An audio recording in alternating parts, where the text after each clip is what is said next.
from New Hampshire. Back in my early 20s, I lived about 30 minutes outside Manchester.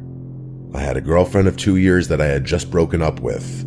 It was a strange time in my life, the kind where you're sort of wandering, figuring things out, maybe looking for meaning without realizing it. My grandmother was extremely religious and would attend liturgy, well, religiously, no pun intended. After my grandfather passed away, I started going to church with her every Sunday. I tagged along partly to support her and partly because I felt like maybe I needed a bit of grounding myself. My grandfather had been a decorated veteran, well known and respected in our community, and losing him left a huge hole in her life. Even though she was grieving, her faith was unshaken. She'd tell me that she knew he was finally reunited with the Lord, and I could see how much comfort that gave her. I admired it, honestly. Faith like that, the kind that brings real peace, is rare. I think it's something that people search for their whole lives, even if they can't always put it into words. One Sunday after the service, I met this girl. This whole thing still feels like a fever dream. I'd never seen her around before, which was unusual since our community was close-knit, especially at church. She was striking, with dark curly hair and deep hazel eyes. I waited for the service to be over and approached her. Part of me was just attracted to her, but there was another part of me that was just curious about seeing someone new there, especially someone that looked around my age. We started talking, and the spark was definitely there. I'm sure everyone knows what I'm talking about, where you just meet someone and immediately feel a connection. Her name was Kaylee, and she had a kind of quiet, mysterious charm, and I found myself drawn in. I kept trying to ask her specific questions about her past, like family and home life, but she would crack jokes and tell me I'd have to take her out for those answers. I actually really enjoyed the banter. After a little playful nagging, she told me that her family recently moved to the area and she went to college nearby, which explained why I had never seen her before. By the time we wrapped up, I managed to get her number, and I was kind of riding the high of meeting someone new. Over the next week, we texted pretty frequently and exchanged social media. I remember scrolling through her Instagram at one point, surprised that she had so few followers. I preferred that though. The last thing anyone wants is to fall in love with someone that the whole world knows. We talked about a lot of things, and she eventually opened up more about her family.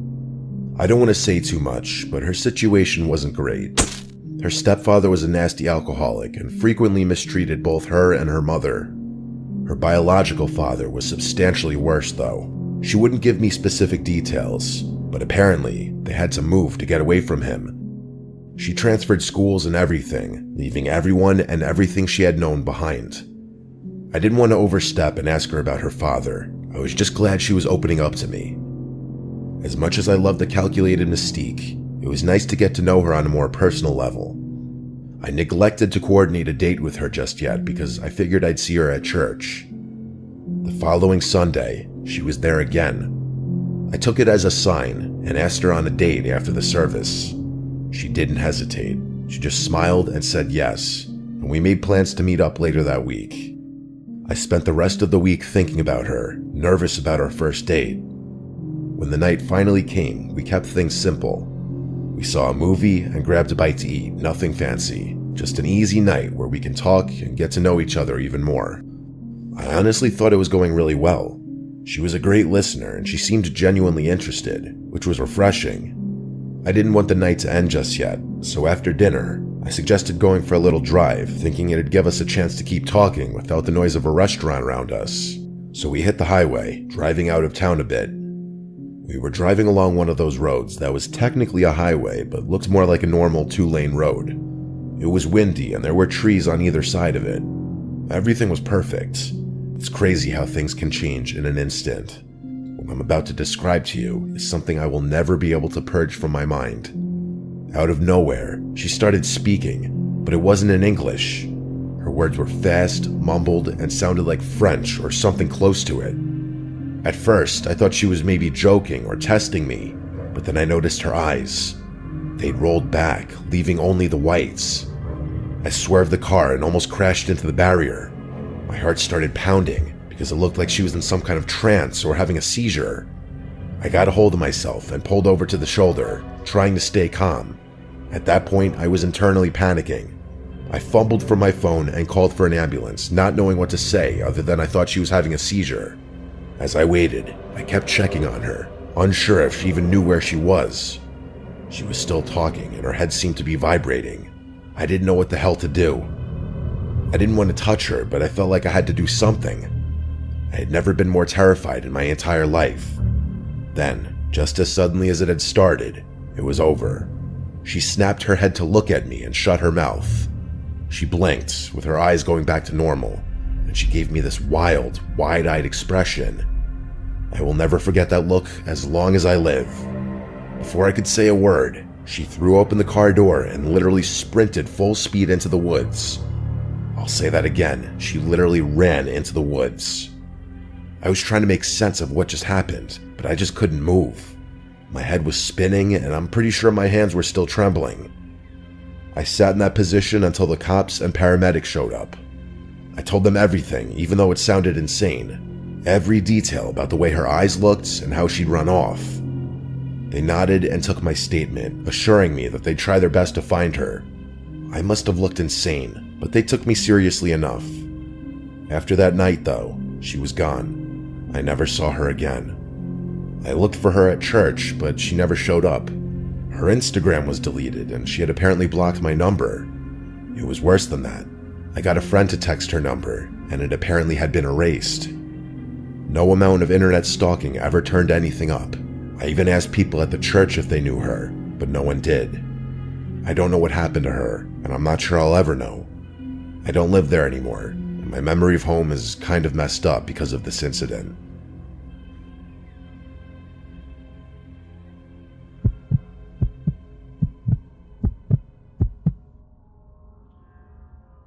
My family has this beat-up 2012 Volvo that is quite literally on its last legs.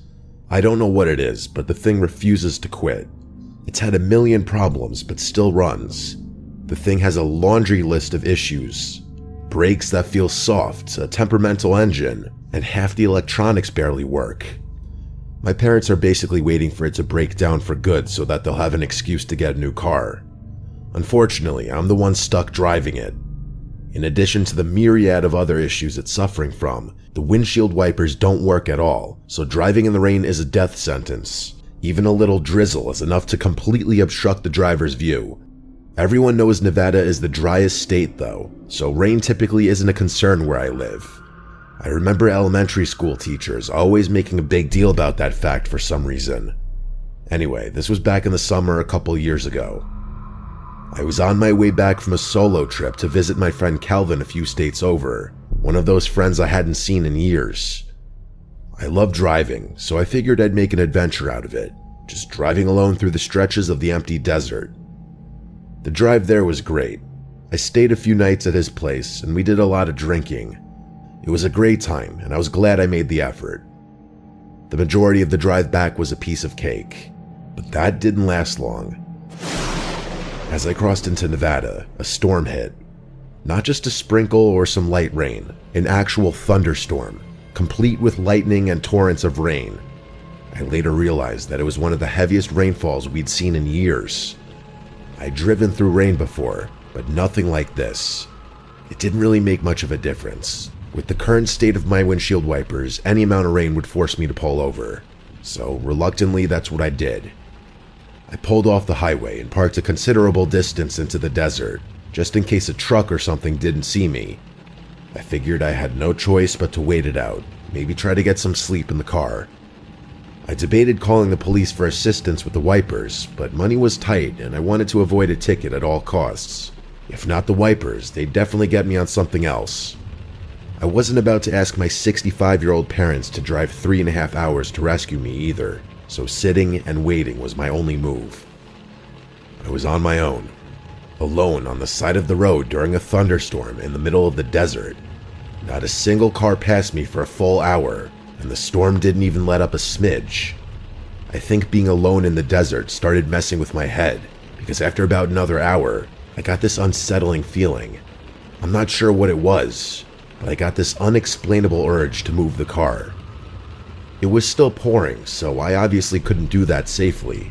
I found myself nervously looking out each of the car's windows as if there were something out there. There obviously wasn't. All I could see was miles and miles of endless rocks and desert. The sun was just about to be setting, though, which would soon cast my surroundings in darkness. I hadn't expected the storm to persist this long, so the reality of having to spend the night out in the desert hadn't even occurred to me. I fully admit that the thought of not being able to see what was out there spooked me. I don't exactly scare easily, but I had heard enough desert stories to be understandably cautious. As if my thoughts were being read, the storm began to subside a bit. I took that as a sign that I'd be able to get back on the road soon, which was a relief. The sun started to set, casting that strange, muted twilight across the desert. Under different circumstances, I would have admired the beauty of it. The damn rain wasn't stopping though, so I had no choice but to stay put. I tried to concentrate on the lightning in the distance, thinking maybe that would ease my mind. I don't remember how much longer I waited, but eventually the sun set completely. At that point, I decided waiting was wasting valuable energy, and I'd be better off trying to get some shut-eye. Just as I was about to close my eyes, I saw flashes in the distance. It wasn't lightning this time, just bright, sharp bursts of white light darting through the darkness.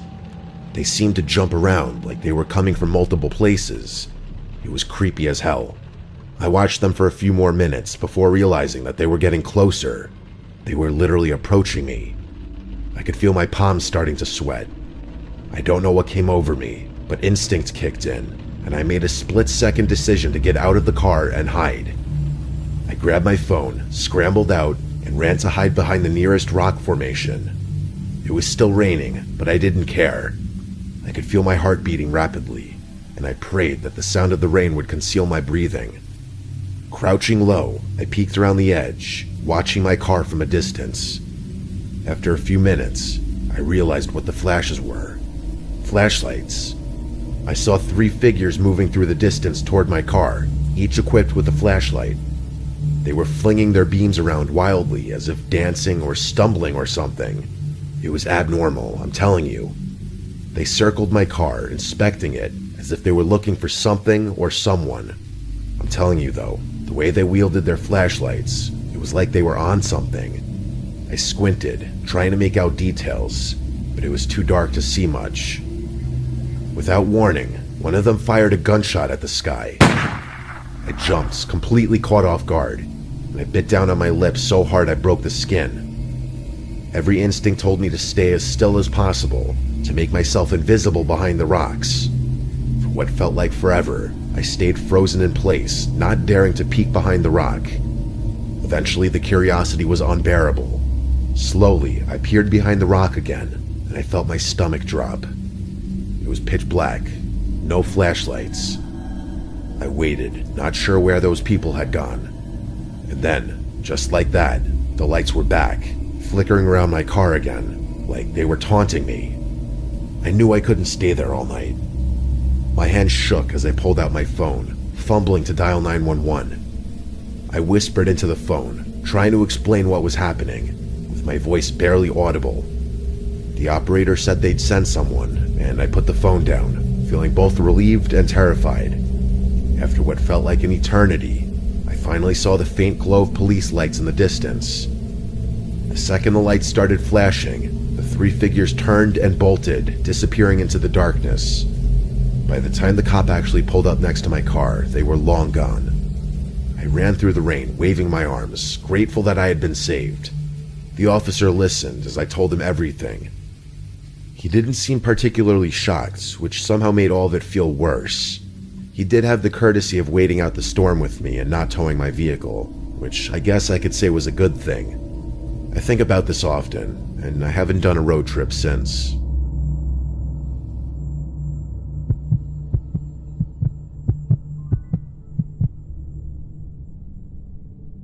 What I'm about to tell you is the strangest experience I've ever lived through. My name is Mary. My friend Carol and I were driving from Florida to New Jersey a few months back. We were coming back from visiting a few friends who went to school down there. It was a really fun time, but Carol and I had to get on with our lives. The drive was supposed to be fun, a little road trip, just us two, with a bunch of snacks, music, and time to catch up on all the things we hadn't talked about in ages. In hindsight, It probably would have been a better idea to stay one more night at our friend's place, but I wanted to get home. We were planning to do the whole drive in one shot. We drove through the night and into the next morning. A few hours after the sun came up, my back started to ache from sitting in the same position for so long. I told Carol we should pull over somewhere for a break, grab some gas, and maybe find something to eat before we get back on the road. We drove past a few more exits before ultimately getting off at what claimed to be a lively, touristy town. For the life of me, I can't remember what the actual name of the town was. It was one of those places that you'd expect to be a tourist stop, with signs pointing to attractions and promises of unique shops or local history. But even as we pulled in, I felt something was off. The streets were empty, and the buildings looked like they'd seen better days. A little too worn down for a place supposedly catering to visitors. It's hard to explain the feeling, but it was the kind of place where you could sense something was wrong without actually knowing what. I'm sure everyone kind of knows what I'm talking about, but you ever driven through one of those ghost towns where all the shop signs are still up but everything is clearly abandoned? Yeah, that's what it felt like. Only it was weirder, since things weren't actually abandoned, they just looked that way. It wasn't your typical haunted kind of vibe, but strange enough that it's been on my mind ever since. The first stop was the convenience store. We actually had to drive for a decent while before entering the heart of the town, or whatever you'd call it. We pulled in to stretch and grab some refreshments. The two of us headed inside. It looked pretty normal in there, actually. Carol was looking for a specific drink she wanted, but quickly grew frustrated when she realized they didn't have it. She's a bit of a drama queen, so I indulged her tantrum and agreed to go somewhere else. I still wanted to get my Gatorade though, so I walked up to the counter with it to pay. The cashier was a woman about 30 or 35 if I had to guess. She had dark brown hair and was on the taller side. Again, all very normal. The only reason I remembered her features was because she was wearing suspenders, which I wasn't used to seeing. I paid for my drink and we left. Carol pointed to another convenience store across the street, so we figured we'd give it a shot. When we walked into the second store, I literally felt my stomach drop. The cashier behind the counter looked exactly like the girl who'd been working at the first place. Same hair, same face, same height, same everything. I froze, staring at her. I could tell I was making her uncomfortable. Eventually, I asked her if she had a twin or a sister or something.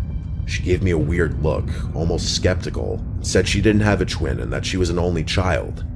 She narrowed her eyes and told me that was a strange thing to ask, which I guess it was. I tried to explain myself, but she didn't say anything after that. I felt this weird sense of deja vu and backed out of the store, dragging Carol along with me. Carol was confused, but I explained myself and asked if she noticed the same thing. She said she didn't remember what the other cashier looked like, and that I was probably just tired from driving for so long. I knew what I saw though, and told her I'd prove it. We ran back to the first convenience store, but when we got there, the girl inside looked nothing like who I remembered seeing. She was a completely different person. She was short with light hair and looked middle-aged. There's absolutely no chance anyone could have confused her for the other cashier. She didn't even look like she was in the same age range. It was as if I'd imagined the whole thing. Carol told me to just forget about it and that I was tired, but I insisted that I wasn't imagining things. Eventually, I had no choice but to let it go. I was eager to get out of there, but we needed gas. We pulled into the first gas station we saw, which was void of people. It was completely empty, just our car, the pumps, and a small building at the back where you would pay. We were literally the only car in the entire lot. The two of us walked inside. Carol took her sweet time looking for her drink, but of course, it wasn't there either. I paid, waited for her, and we left. We couldn't have been in there for more than a few seconds. As we walked out, I again felt a weird feeling in my gut. What had not 2 seconds ago been a completely empty gas station was now packed to the brim. The place was overflowing with people. It was the strangest thing. Cars filled every single pump, and there were even some lined up as if we'd wandered into rush hour at the busiest station in the state. All the parking spots in the back lot were full too. To make matters worse, it felt like everyone was eyeing us down as we walked to our car. I don't think I've ever felt more uncomfortable by people staring at me. This time, Carol agreed that something bizarre was going on. I could tell that both of us felt the same eerie suspicion. It was like we'd left reality for a second, and when we came back, something had shifted. We decided to say screw it on the food and just find our way back to the highway. I didn't have much of an appetite at that point anyway. Back on the road, we didn't say much for a while. I wasn't scared, but I just had a bad feeling in my gut. I'm not sure how to even explain it. As we got slightly further away, Carol and I talked about how weird that had just been. As we were talking, a car passed us, a Toyota Sienna with a cracked windshield. I remember it distinctly because the windshield had this big spiderweb crack running through it, and the side was scratched up pretty bad. It was kind of hard to miss. Carol made a joke about it, but I can't remember exactly what it was. Just as we were starting to loosen up, everything came crashing down again. About 10 minutes later, the exact same minivan passed us again. We were both 100% sure of it. Again, it was impossible to miss with this massive crack in the windshield. How was that even possible, though? We had been driving in a straight line at a pretty fast clip. There's no way it could have gotten ahead of us. But the odds of passing two different Siennas with identical cracks in the windshield were insanely slim. Carol started saying, "Oh my God," over and over again, and I could tell she was on the verge of a panic attack. She told me to speed up, which I did. I was dying inside, but I had to keep it together as the driver, and for Carol's sake. I wanted nothing more than to get back on the highway and leave that place behind forever. I glanced down at the GPS and saw that an hour had somehow passed since we had left the gas station, which was virtually impossible. I wanted to tell Carol about it, but I didn't know if she could take any more weird stuff. My heart was in my throat, but I just kept driving. Part of me wondered if the GPS was going to start taking us in circles. We finally got back on the highway, and the nightmare ended there. By the time we got home, however many hours later, it felt like we were waking up from some strange, disjointed dream. I'm not kidding. That whole experience still feels like a dream when I think back to it. People usually look at me strangely when I tell them this story. I still can't explain what happened there, and I don't expect any kind of explanation. I've tried doing research online about weird occurrences in places like that, and I've actually found a handful of stories that are similar to mine. The weirdest thing about it was the feeling in my gut that I still have trouble describing. Until that point, I really didn't know what it meant to get a bad vibe from something. It's like every bone in your body is begging you to notice that something's wrong. I never want to get that feeling again.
During my college years, I worked at a local pizza shop near campus. It was a small shop, but they paid me quite well. I often took the night shift, delivering pizzas and sometimes helping with cleaning to close up the shop. My primary customers at late hours were mostly college students, so I didn't usually have to travel far at night. However, one particular night stood out as strange when I received an order with an address outside of the college area. It was a rainy night, the kind of night where the rain fell so hard that it was difficult to see beyond a few feet in front of you. I was about to clock out when the phone rang. The young woman on the other end informed me that her address was somewhere up the hill behind my school. I searched for further details on Google Maps and found out it was only 10 minutes from the shop. Having to deliver an order when the shop was about to close was obviously annoying. However, I still did what needed to be done. I waited for my colleague to prepare the pizza, double-checked the order, packed it neatly, then grabbed my raincoat and headed out. The rain pounded on the roof of my car as I drove away. The road was dark and eerily desolate. No one was out here in this pouring rain except me. I wanted to deliver the order quickly to end my shift, but I had no choice to drive slowly and cautiously on the slippery street. The drive took longer than it should have been, with the narrowing, winding roads feeling like they were stretching on forever. The trees on either side of the road loomed like dark sentinels, seemingly closing in as I drove deeper along the track leading up the hill. Their branches swayed in the wind, casting ominous shadows on the wet pavement. My car's headlights barely cut through the darkness, illuminating only the immediate stretch of road before me. As I climbed higher, the rain intensified, and the track grew more treacherous. Sharp turns appeared without warning, and the incline became steeper. I could feel the tension in my hands as I gripped the steering wheel, my knuckles white. The further I went, the more isolated I felt. The houses became fewer and further apart until there were none at all. Eventually, the forest opened up a bit. To my right, a clearing appears in the midst of the dense trees and brushes, and the house comes into view. When I finally parked my car in the front yard, a sense of foreboding crept into my heart. The house before me was an old wooden structure, its paint peeling and its windows dark. It seemed to sag under the weight of years of neglect. The wind howled around it, rattling loose shutters and creating a rhythm of eerie noises. The house definitely gave off the horror vibe of Cabin in the Woods. I felt like a child in a Grimm's fairy tale, wandering into a witch's house. The rain was still lashing outside. I hurried up my steps onto the porch, and the wood creaked ominously under my weight.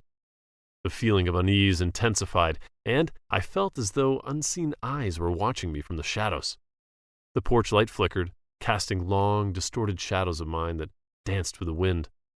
I took a deep breath and knocked on the door. The door creaked open slowly, and to my surprise, an old woman appeared. She had wispy white hair that framed a face lined with age. Her eyes were deep set and seemed to pierce right through me. They were filled with a strange mix of curiosity and fear. "Good evening, Mr. Hawthorne. You ordered a large pepperoni pizza with extra cheese and a 2-liter bottle of Coca-Cola. Is that correct?" She looked at me, stunned for a brief moment. "I didn't order any pizza," she said, her voice a raspy whisper. "Wait for me a bit," she murmured. Her gaze never left mine as she turned and called out to her husband. An old man shuffled to the door, his movements slow and deliberate. I had hoped he was the one who had placed the order, but he too denied it. "Well, it could be your daughter or granddaughter. A young woman placed the order at your address." "Daughter? Granddaughter? We only have a son, and he's not yet married." The old man's words rang in my ears. Never had I felt so confused as I did at that moment. Not even Mr. Jefferson's math lessons had ever left me this bewildered. But after a brief, awkward exchange, the old couple paid me in cash, their hands trembling as they counted the money, and I couldn't help but notice the deep lines of worry etched into their faces. They must have felt bad for me, being tricked into delivering pizza during these late hours and in this heavy rain. As I turned to leave, the old woman suddenly grabbed my arm. Her grip was cold and bony, sending a shiver down my spine. "Drive straight ahead." Her raspy voice trembled, her eyes wide with concern. "The tracks here are treacherous. Many accidents have happened nearby." She hesitated, then added in a hushed tone, "They say it's a ghost that haunts these tracks." Before I could react to her ominous warning, her husband pulled her back inside, muttering apologies and shutting the door. I stood there for a moment, feeling the weight of her words sink in. The rain had stopped as I walked to my car. The air was thick with the smell of wet earth and pine. The world had now plunged into an unsettling quietness. The only sound was the dripping of water from the trees. I reached for my car handle, and then a subtle crackling noise cut through the earthy air. It came from the dense trees opposite the road. The sensation of being watched stirred within me, growing stronger with each pressing second. I quickly got into my car and turned on the engine. Wasting no time troubling my mind over what could have caused the suspicious sound, I made a U-turn and drove off the old couple's property.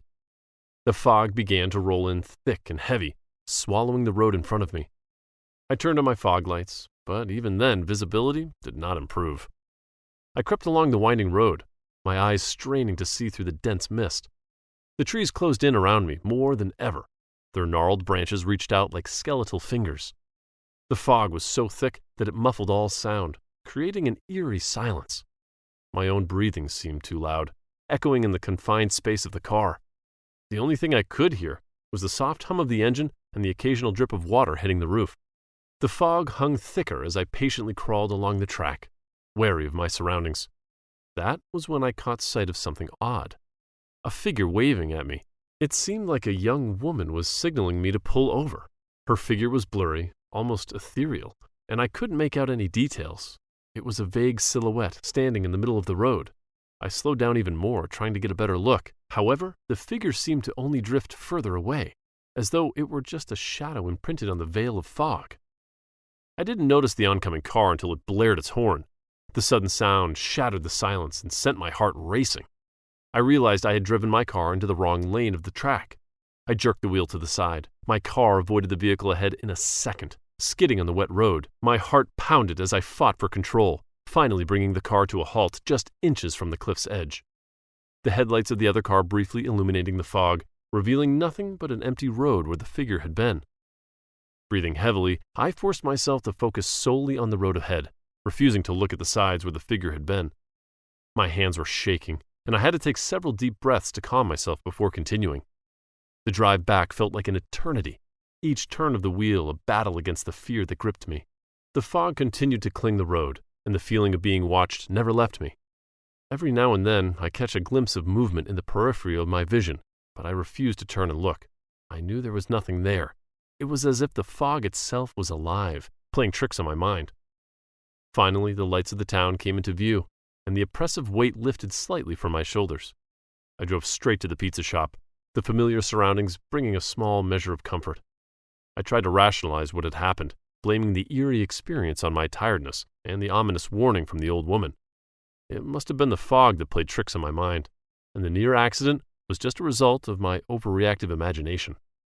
However, deep down, I couldn't shake the feeling that something more sinister had happened on that dark, rainy night. From that day on, I made sure never to take late-night orders to isolated places. The incident happened to me on a night drive months ago. That night, I was coming back from my uncle's house after my cousin's wedding.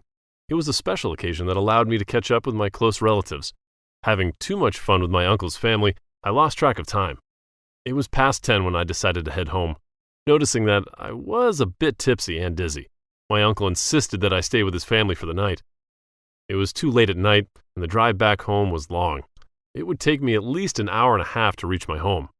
Naturally, I would love to stay. However, I had an important meeting the next day, so I had to turn down his thoughtful offer and hit the road.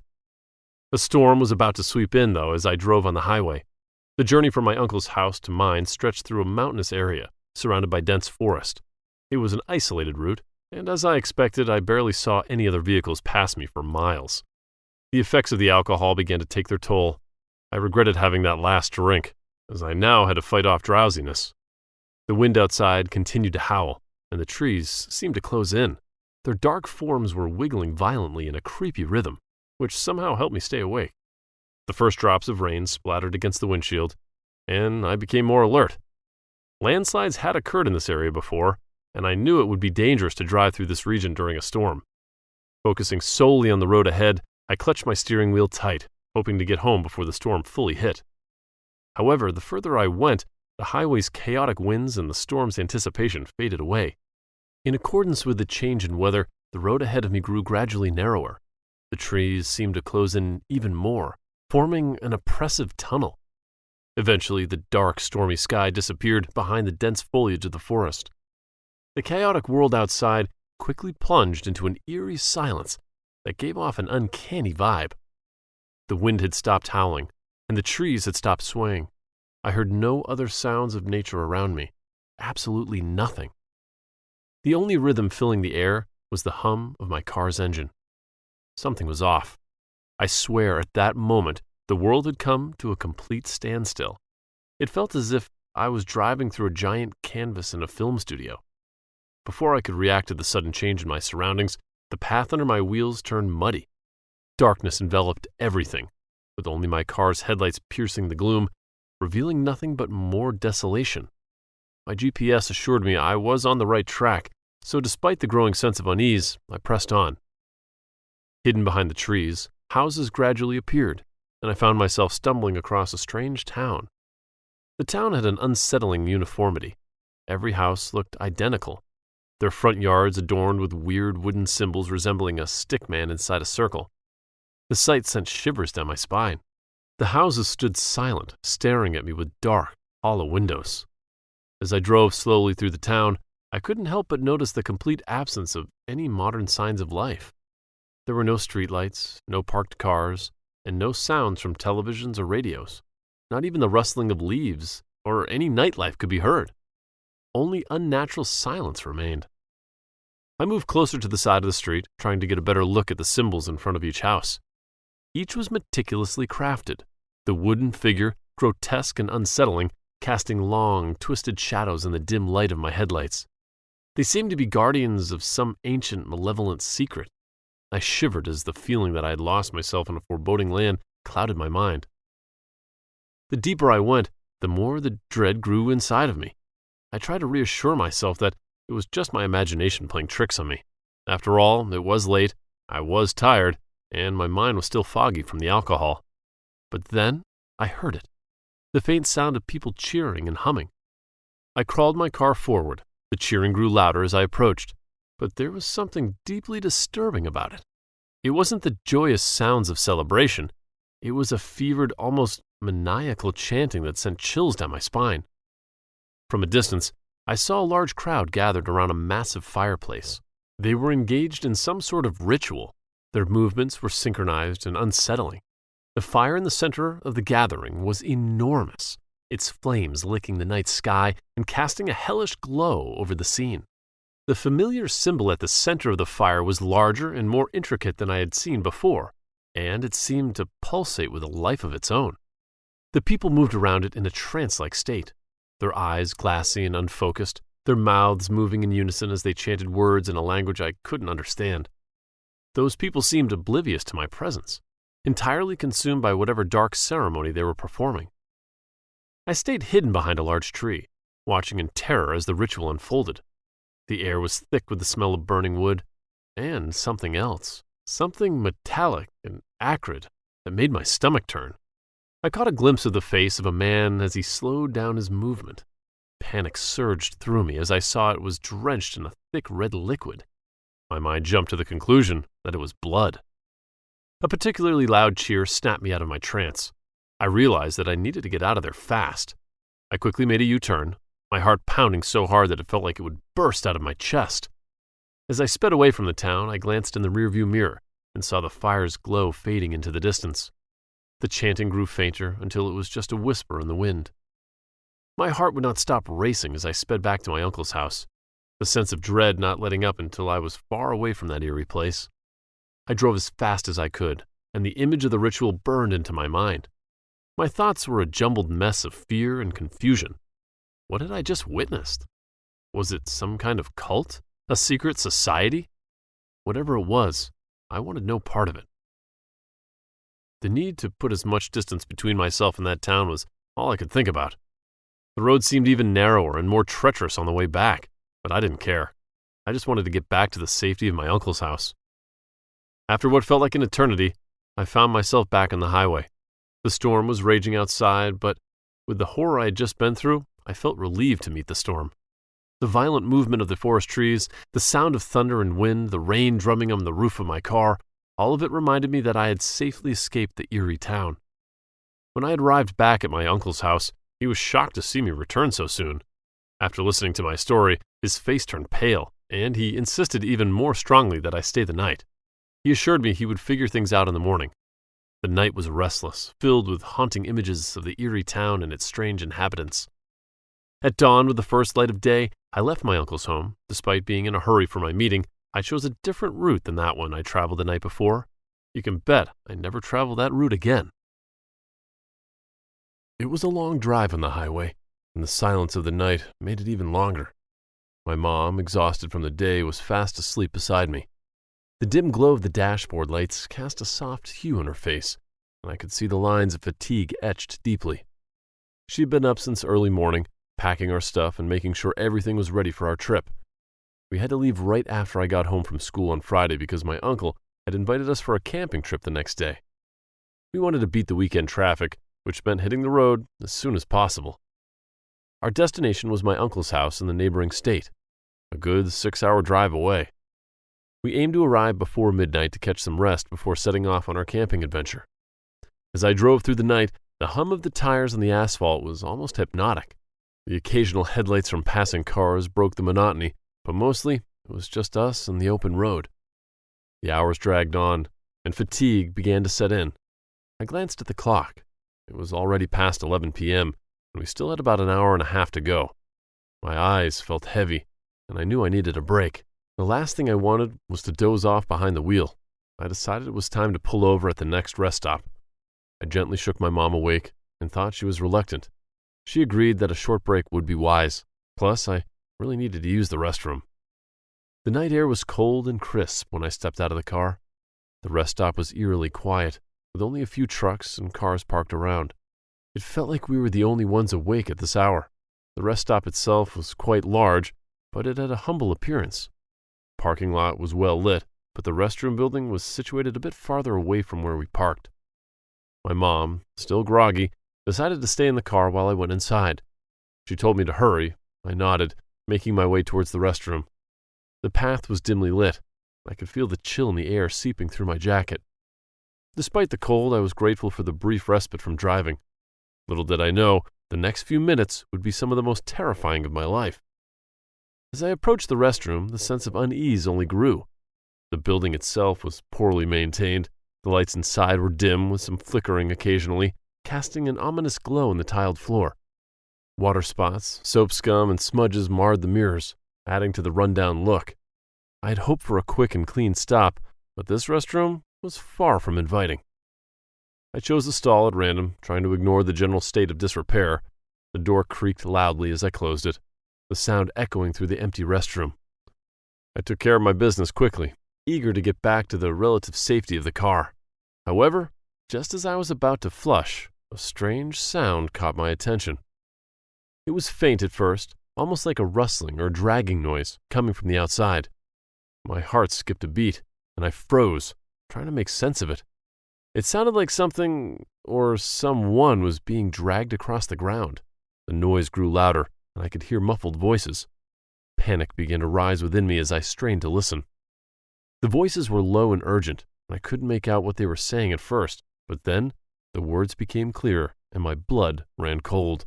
They were talking about a body, about what to do with it.